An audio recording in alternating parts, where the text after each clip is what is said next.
1 minute.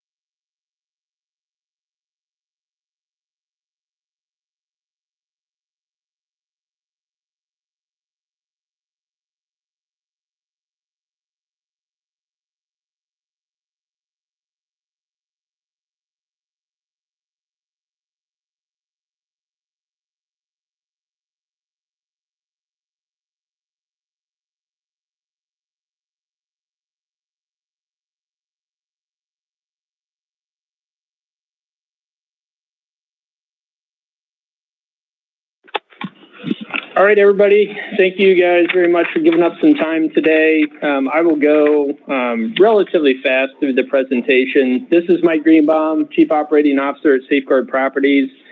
What I wanted to do today is I just want to get back on the phone with you guys. I think the last time we had held a entire vendor-wide conference call was in the month of November. And then we had one right before that. I think it was in September.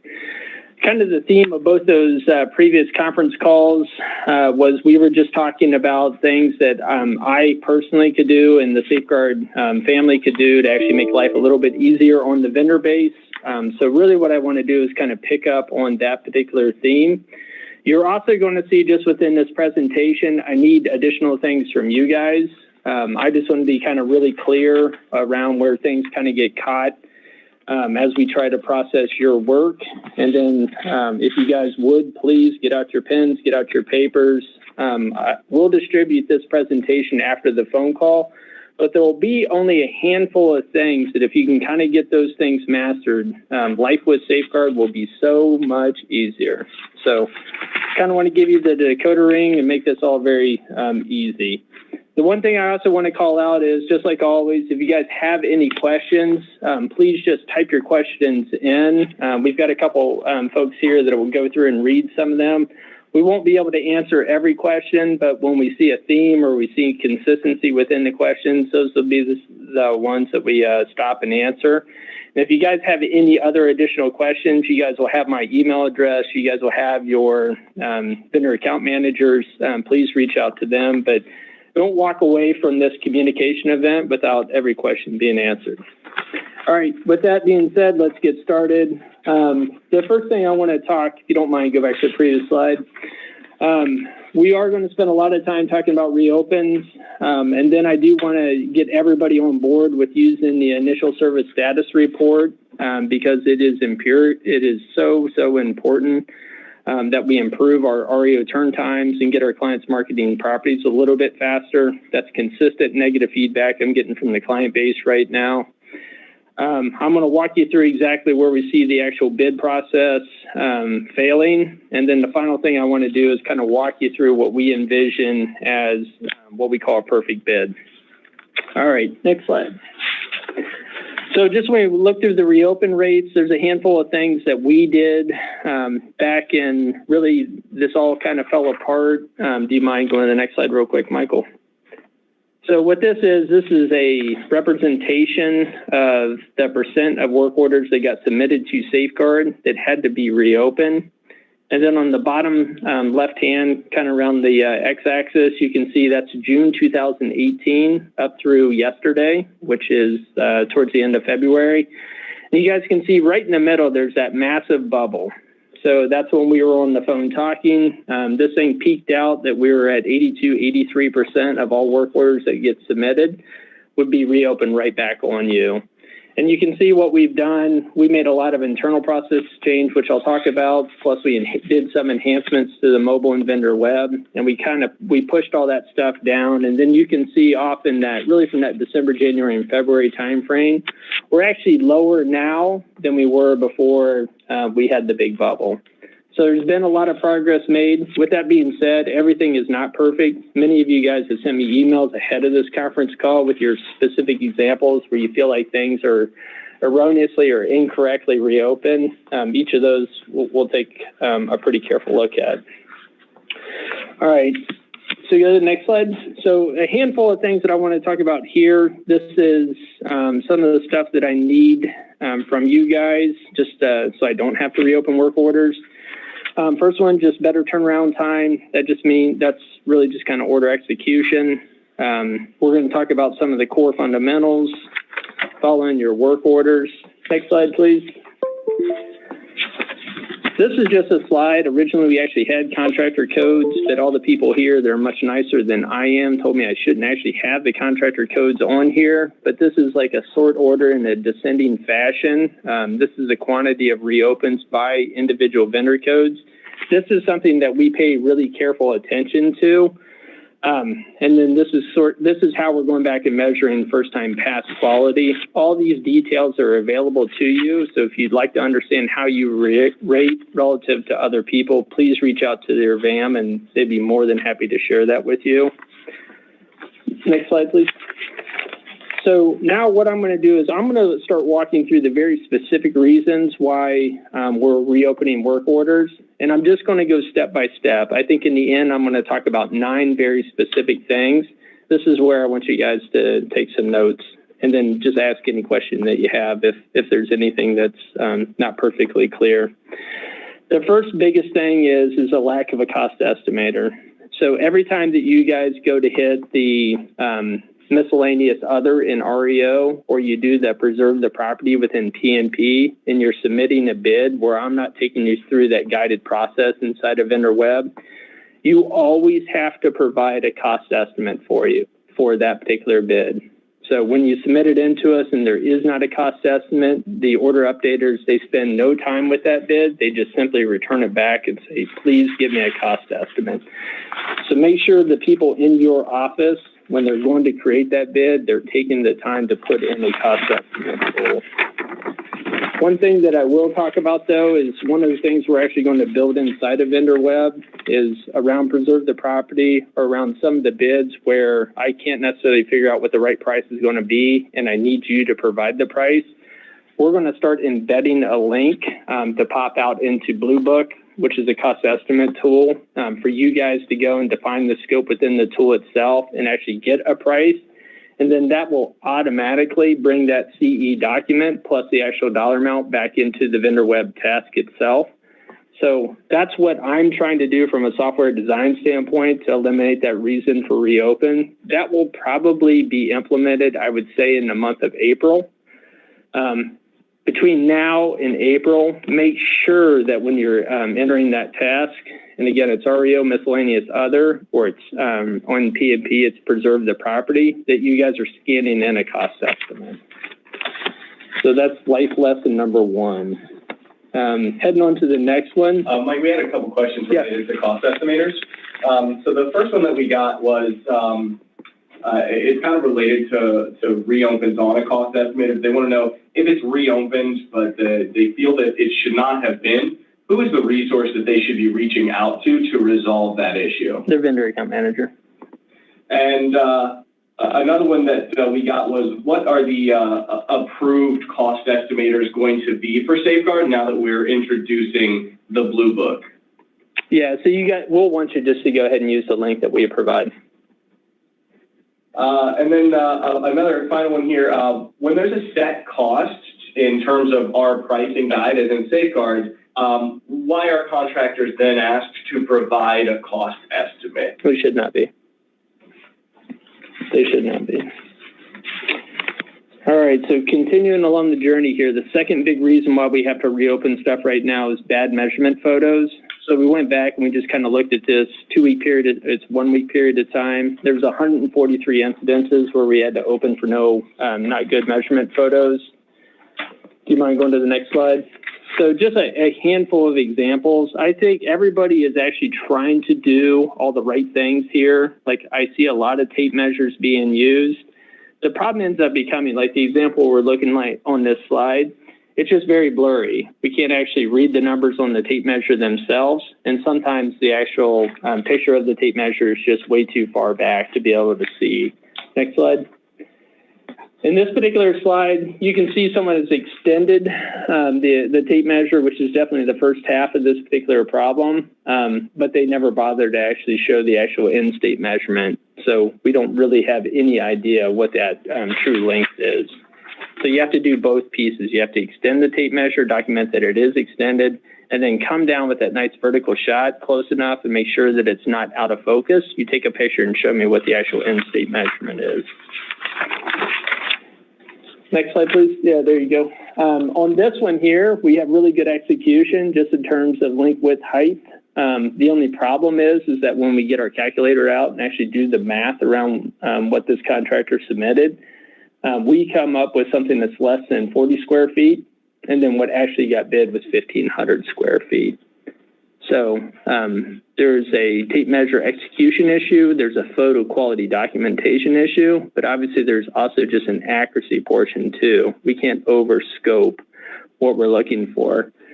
And the reason why this stuff has become so important is, to be very frank with you guys, we have honestly spoiled the investors. They absolutely require anything that requires a measurement, whether that be linear foot or square foot, for us to have these very clear measurement photos. And if we don't provide them, they just simply will not approve the bid. They will deny it, and then that's when we have to come back and actually place a work order to have you go back and redocument scope. So we had a couple questions related to measurements. Well, one of the biggest ones we keep seeing is whether a vendor can use a laser measure or a wheel measure, especially for contractors who are a one-person show. Yes, absolutely. Yep. And if there's any confusion internally, we have plenty of SafeGuard employees on here. That is absolutely acceptable. We just have to do a good job showing that it was actually zeroed out before we started to roll picture, then just go do your roll and then take that good top-down vertical that shows us the end result. But that is perfectly fine. The example that's up now, this is just one where somebody, you can read the tape measure. It's just somebody never took a step back to actually show the scope of what was actually being measured. So that's also an important thing, context of the work that's being bid itself. All right. And to be really honest with you guys, measurement, I know I walked you through 4 or 5 slides. That's probably the biggest reason right now why things are getting reopened.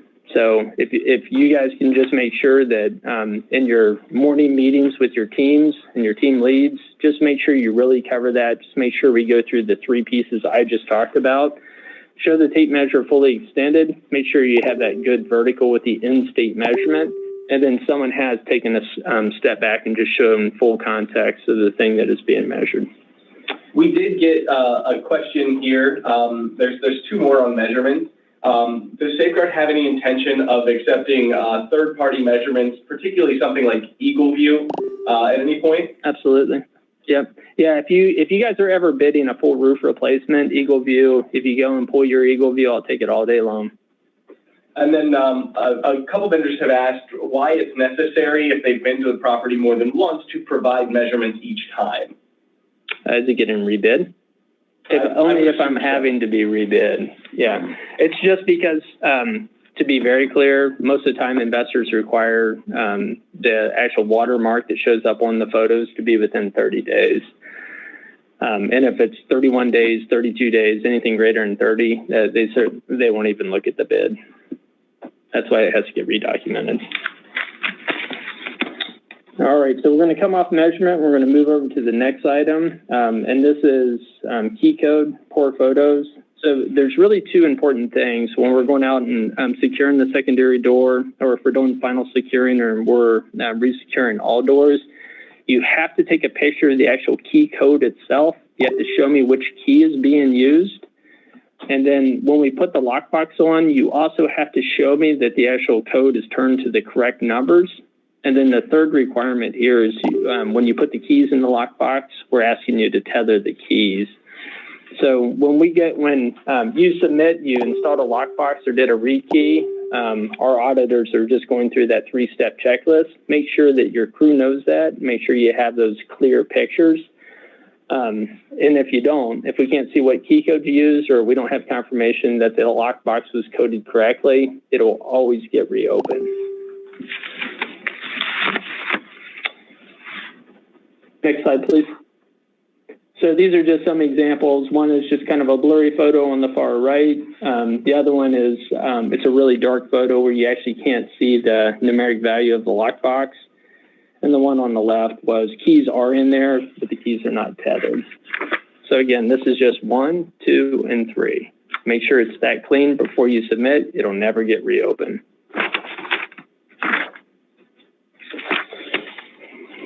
All right, let's go one more. We did get a couple more questions that have been coming in, related and unrelated. So a vendor asked a question that does SafeGuard have a full property condition photo checklist that they can give to their crews to follow? Yeah, we do. We do. Yeah, you just ask them for a PDF when you go out to the property and just check it off. We have our mobile device, which is really what we're kind of asking you guys to follow that. If you follow that and you hit all the actual key photos, that will take care of all the property assessment piece. The only piece that you won't have via the mobile really right now is if you're not creating your bid task on the mobile because some aren't available, that'll be a gap. And then a little bit with damages as well. But yeah, I don't have any problem going through and documenting specifically what we're looking for. It'll end up being a very, very long checklist only because it'll be conditional. If a condition is present, yes, it's required. But for the most part, if you're following the mobile device, everything ought to be pretty good. Any other questions on that? Okay. All right, so kind of heading on, now we're on the REO side of the business again, missing broker communication. So if you guys are going to the property and you're saying, hey, I can't access a property, and the broker themselves is responsible for rekeying, that's when we're asking you to make the multiple contact attempts and actually show us that you actually made those attempts.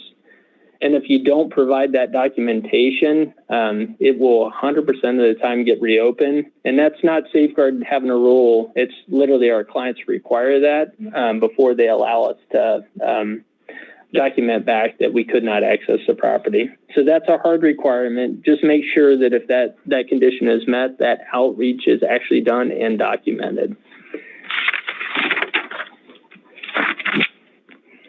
Next one. We did have a question on broker communication. Yeah. They want to know what they should be doing in a situation where they got the information from the broker over the phone. They can just document in the update comments. Yep. But then we also ask just for an email to be sent that, hey, I received this. And then if you scan in the email with the email that we provided to the broker, that's full documentation.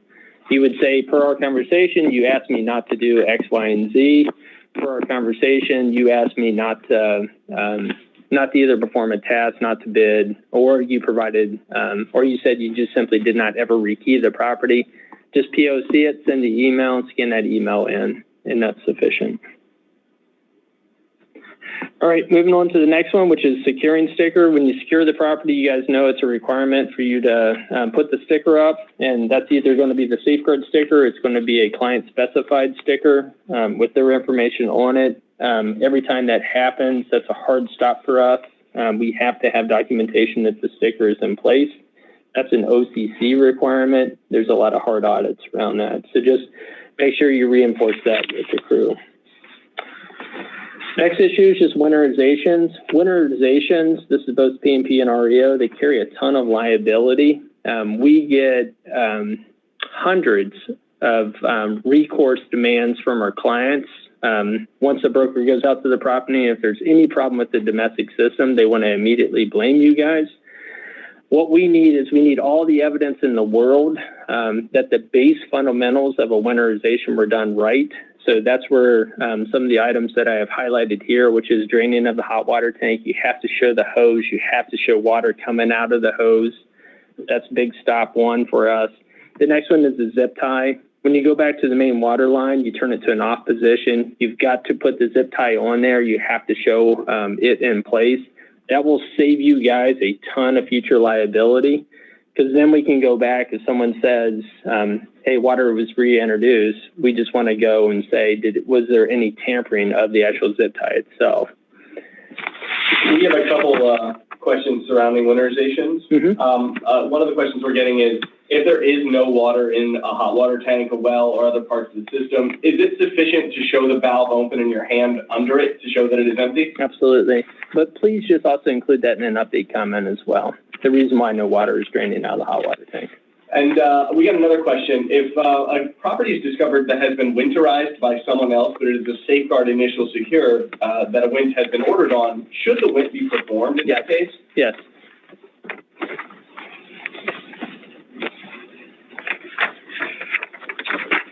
All right. So let's go to make refresh. We'll stick on the REO side of things. So we're just talking about the monthly janitorial that we send you guys out on. This one has a lot of reopens as a % of work completed.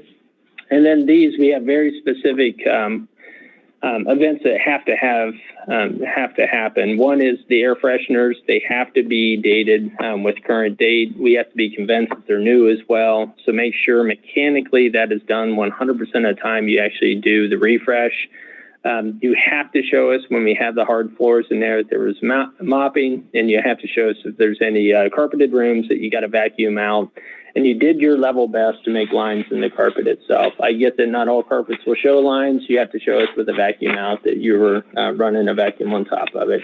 Those are the major reasons why things stop. Again, these are the very specific things that we are looking for here before we're comfortable closing out the work order. So at a minimum, make sure that you guys are doing those things.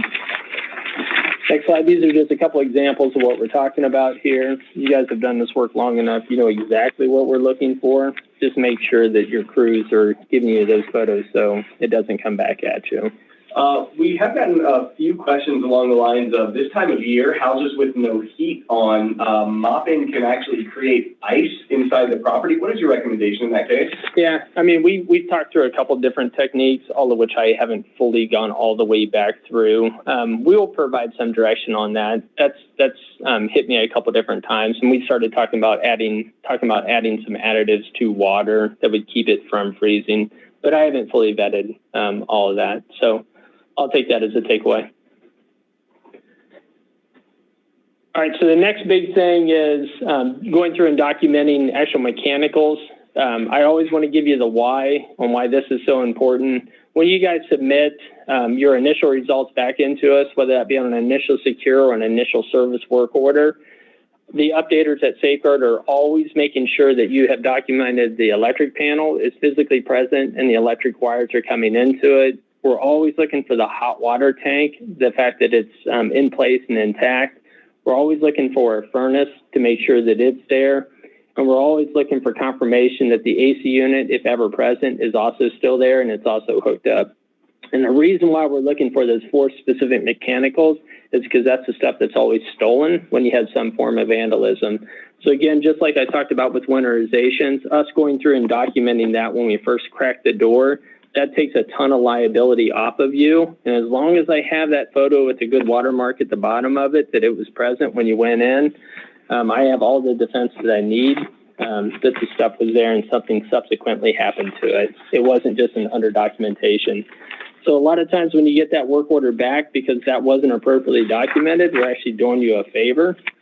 Just make sure that your crews are just highly tuned in to taking pictures of that.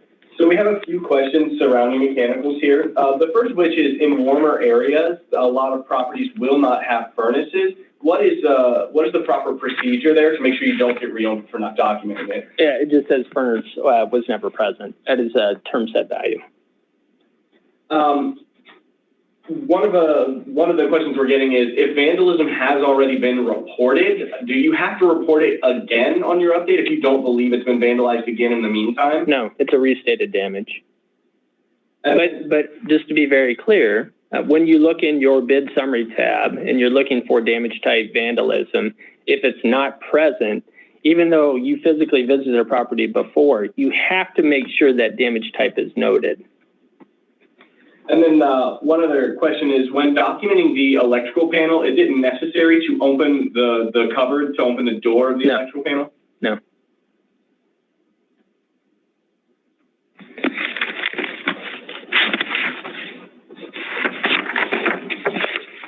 All right.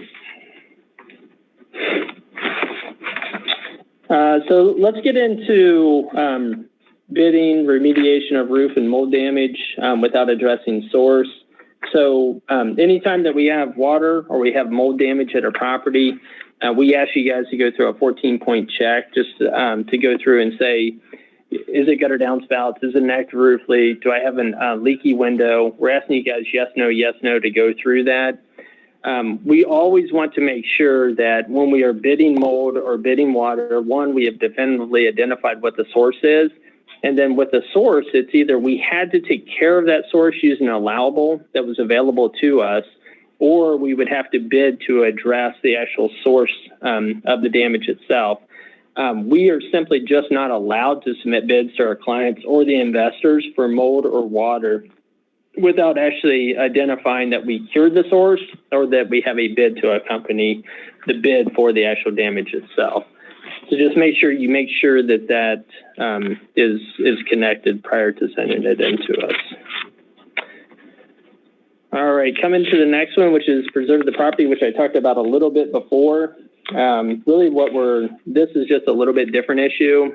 So right now we probably have probably 35, 40 different individual bid tasks available to us on the GPI page or via the damage page.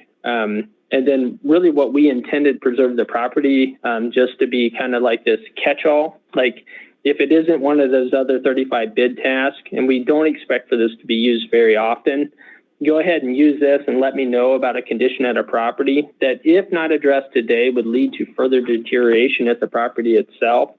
What we see a lot of times is that contractors are using preserve the property, and they're just, and I'm not sure exactly the reason why. It's either just moving way too fast through the update itself, or they're trying to get a higher price, or you guys are just doing something I don't truly understand. So when that comes into SafeGuard, and we see that you guys are bidding a task that already has a pre-designated bid task to it, but you use preserve the property, it'll come right back on you again. So we have some questions that kind of relate to some of the issues we were just discussing. The first is tarping a roof considered a resolution of it that would allow you to then resolve the condition? No. So tarping of a roof, so you have allowables, FHA, you have a $1,000 allowable, Fannie Mae, you have $800. The intent is to do the local patch or repair.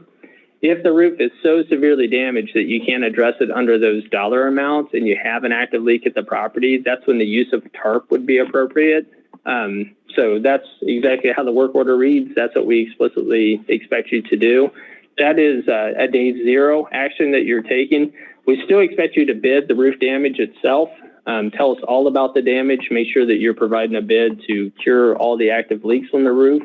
TARP is very much a temporary solution. A question related to mold. Should we bid the mold condition at the same time as the source, or should we wait until the source is resolved and then bid the condition because the condition may have changed over time? No, you bid them both at the same time. And I get the fact that if source isn't immediately addressed, the actual mold itself could get worse until it is addressed. We understand that. And that's where a supplemental bid would come back in.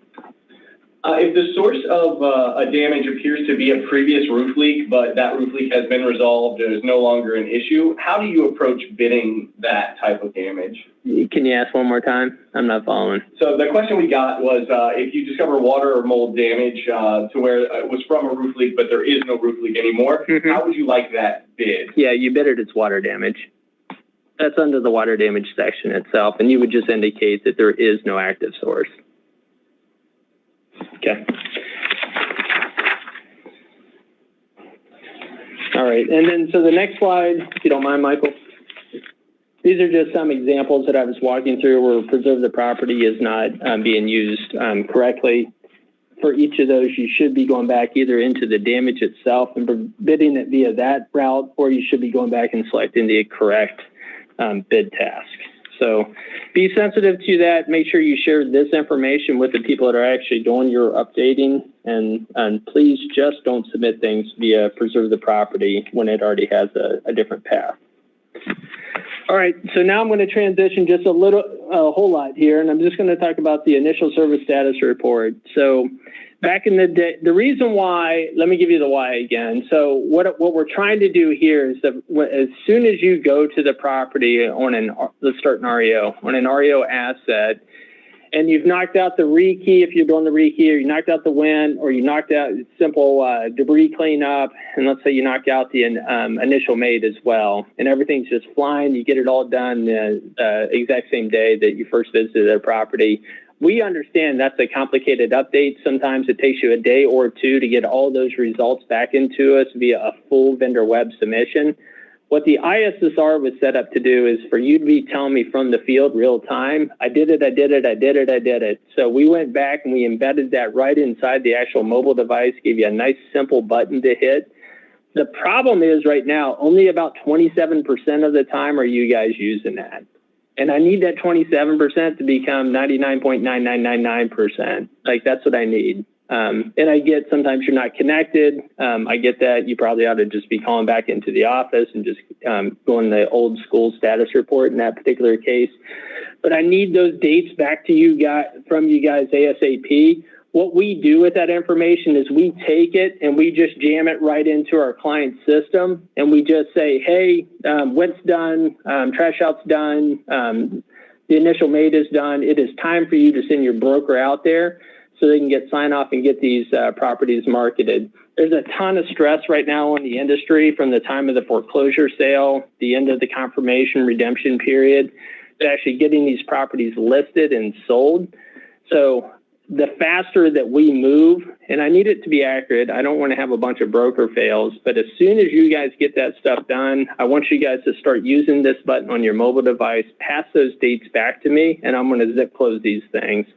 And then we're going to come off of you too, right? As long as I have my dates, I still want you to submit your results in a timely fashion. But as long as you're confirming back to me via the ISSR that everything's done, I can take a lot of heat off of client to SafeGuard, and it should calm a lot of things down. So please, if you have no idea what I'm talking about, have an idea what I'm talking about, like go whip out your mobile device and go play around with it on an open initial service work order. If you still, it doesn't connect with you, please just reach out to your VAM or ask me directly. I don't care. I'd be more than happy to walk you through it. If you want some training material, your field reps too can like physically walk you through it. Just get into it for me, please. Like just get those dates to me ASAP. So I had a few questions. One of the questions we got, which I believe you addressed here, is the initial service status report available on mobile? Yep. Another one of the questions we got, which is a bit unrelated to this, is the contractor wants to know why we don't have a description box available on every bid within vendor web. The real reason for that was we used to get these really interesting descriptions, and what we have decided to do for this stuff that we can just go collect attributes around. We can now present information to the investor in a standardized format that they can actually follow. And when we started to do that and kind of scrape off some of the miscellaneous stuff that was getting included in descriptions, we saw our approval rate jump up materially. Now, if there's different areas where when I'm collecting the individual attributes, I'm not telling a complete story, I don't have any problem reintroducing a description box. So if any of you guys have good suggestions on that, please just send them over. And then another question we got, when you say to turn in the REO orders in a timely fashion, what is that? How many days is that? Yeah, we expect you to do the rekeying and winterization within 48 hours of order receipt. We expect all of it to be done within 3 days. That is what we expect. And then really what I want you guys to do too is when you field complete work and those results are coming back into vendor web, I really do want you guys to have the right capacity in place so all those results are getting submitted the same day that they're getting completed. And if you can get me all that stuff, if you can get me the ISSR on day 1 or day 2, that you did all the stuff, and you can get me a full submission on day 3, I mean, I'll stop bothering you. We'll never talk. I mean, everything will be perfect. That is what we are shooting for. We'll only talk when we need to talk. All right, so the next slide is just kind of when the bid process stalls. So I kind of walked you through a lot of the reasons, the measurements, the scope, stand back, take a good view of it.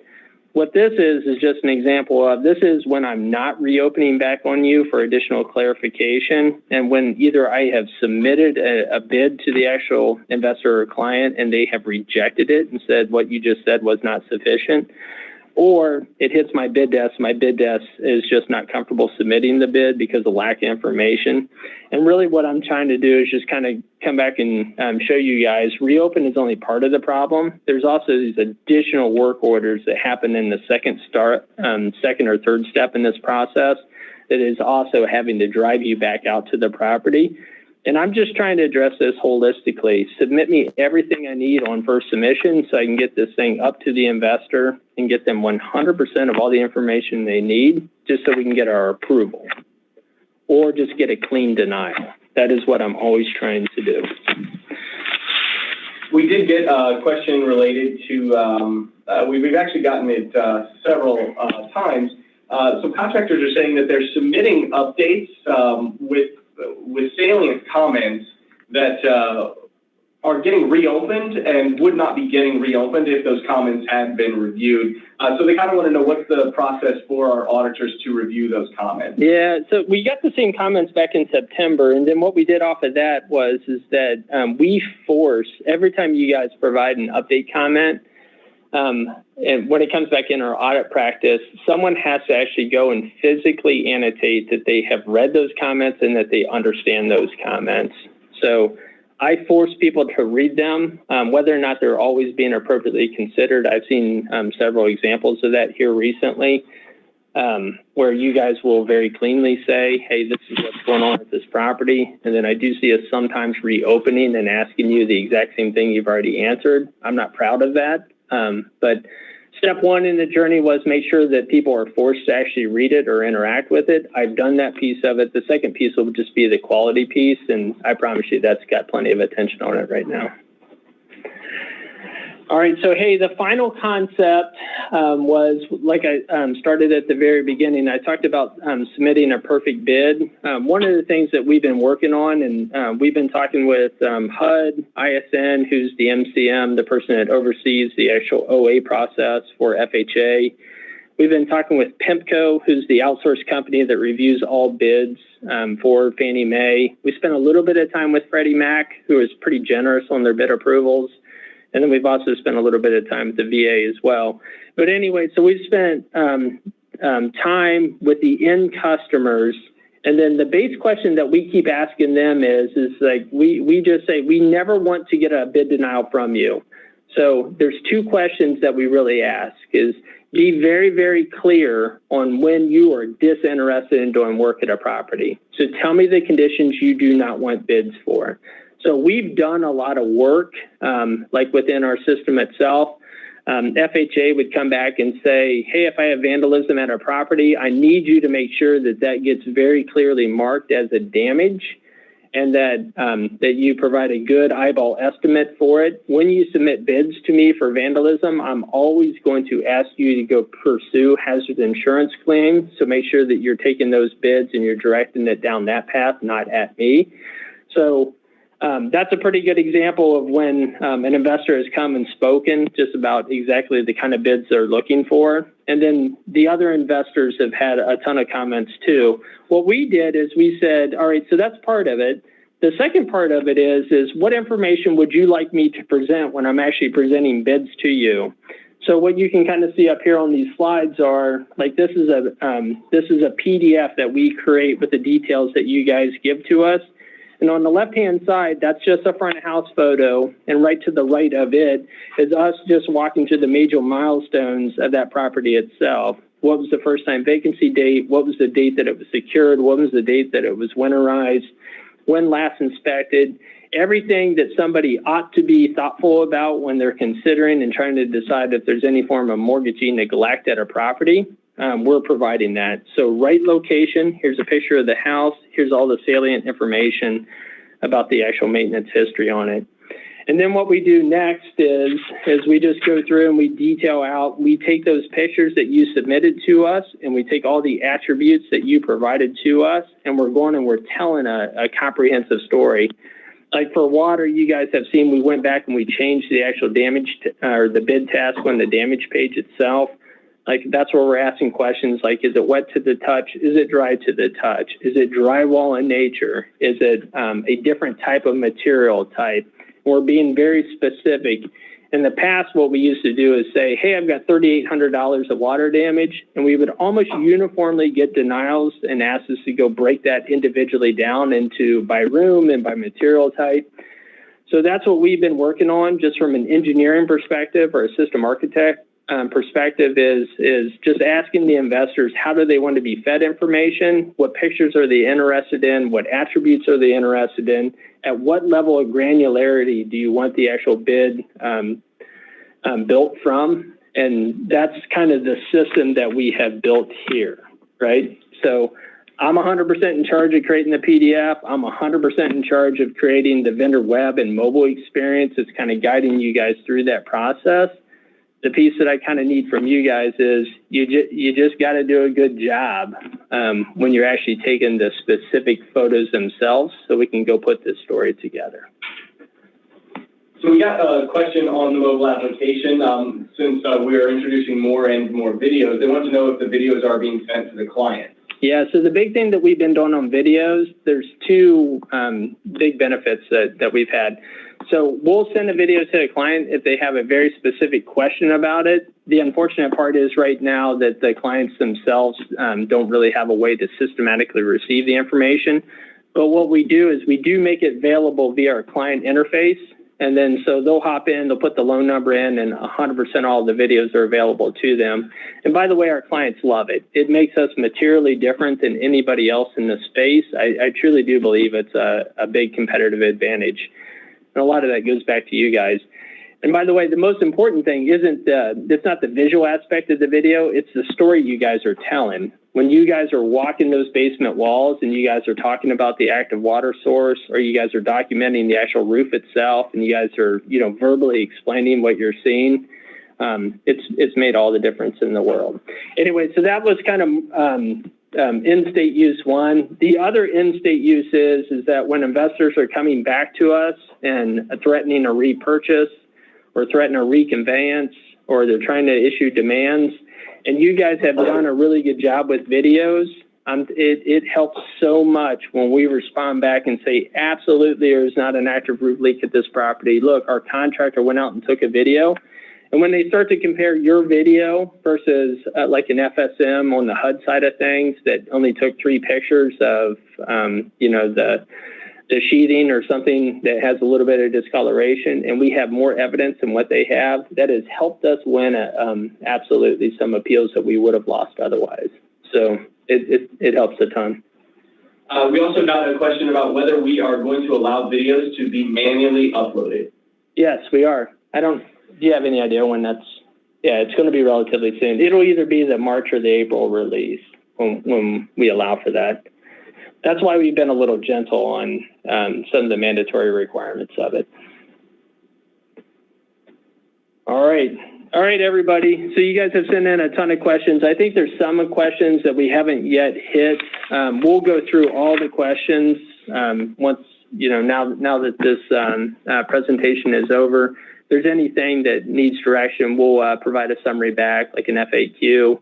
And again, anything that I covered that you guys have questions about, feel free to reach out and let us know any of your questions. And then the other big thing that I was talking about was, if you guys have any process improvement ideas, I'm 100% open to getting that information, and you'll find I'll act on it. If it makes sense to me and it's going to help us deliver that perfect bid we talked about, or just improve first pass quality, I'll literally do it tomorrow.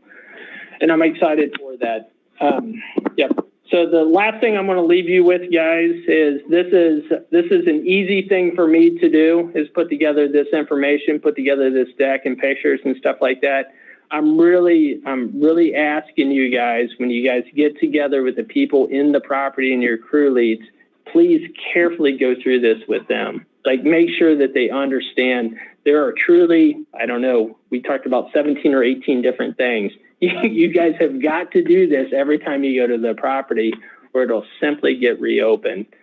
And then you guys also just continue to give us feedback when we're reopening and we shouldn't, and we'll make sure that we are actively addressing that. All right, everybody. Thank you guys for the time today, and thank you guys for all the hard work.